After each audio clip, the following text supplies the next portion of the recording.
and welcome to today's tutorial. This is for the crochet for the complete beginner series, and we will be learning how to do the treble crochet that's in the US term, or the double treble in the UK term. To begin with, we make a slip knot and then chain the number of chains you need for the project. So for the swatch you might do a 10 for the practice of the stitches. And if you're not sure how to chain, I'm going to link the complete beginner tutorial in the comment section below, where I go very slowly over how to chain. Once you have your desired number of chains, we'll start working into the 4th chain from the hook. So we will count as 1, 2, 3, 4. Okay, so we'll start working into the 4th chain from the hook. Or if you like, if you don't mind a little gap between the turning chain and the first stitch, you might start in the 5th. I like to have my stitches sitting quite tightly next to each other, so I will start into the 4th.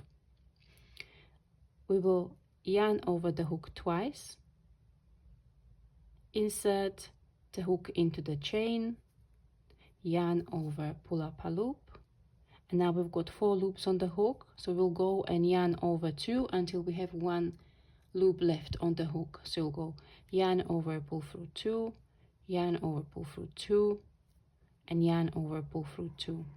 So we've done that 3 times. Okay, the next one, yarn over the hook twice, insert the hook into the next chain, yarn over, pull up a loop, and then yarn over, pull through 2 3 times, and you'll keep on going across the row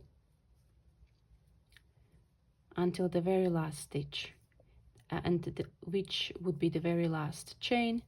Then you turn your work, and I'll meet you for the row number 2.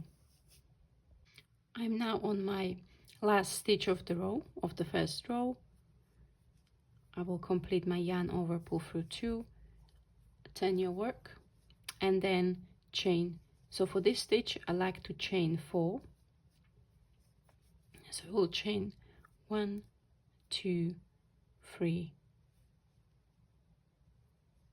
and 4. And then we will begin working into the next stitch. So we will yarn over twice, insert the hook into the next stitch, yarn over, pull up a loop, yarn over, pull through 2 3 times, and then into the next,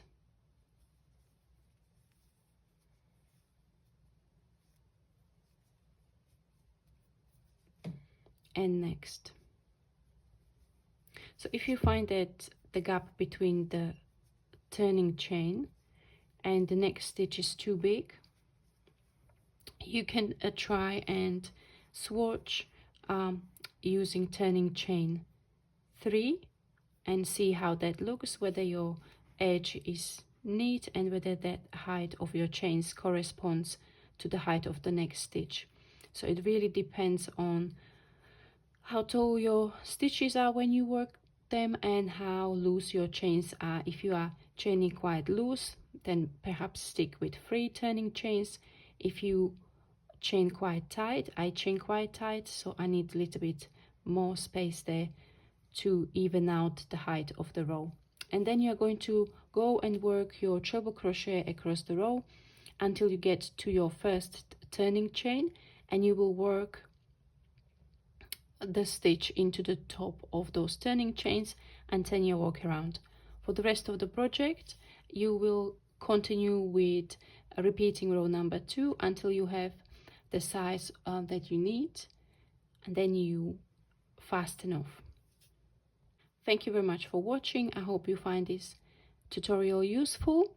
And if you did, hit the like button, consider subscribing, and there is a new feature on YouTube which is called Hype, and that promotes videos for small creators such as myself. So if you found the tutorial useful, please consider pressing the hype button as well. This only applies to videos which have been published in the last 7 days. So if you get to this video quite quickly after it is published, please do consider supporting my channel in this way as well, and it helps to promote my channel and my videos to those who might need some help with crochet or some inspiration. So thank you very much, and I'll see you in the next tutorial. Bye bye.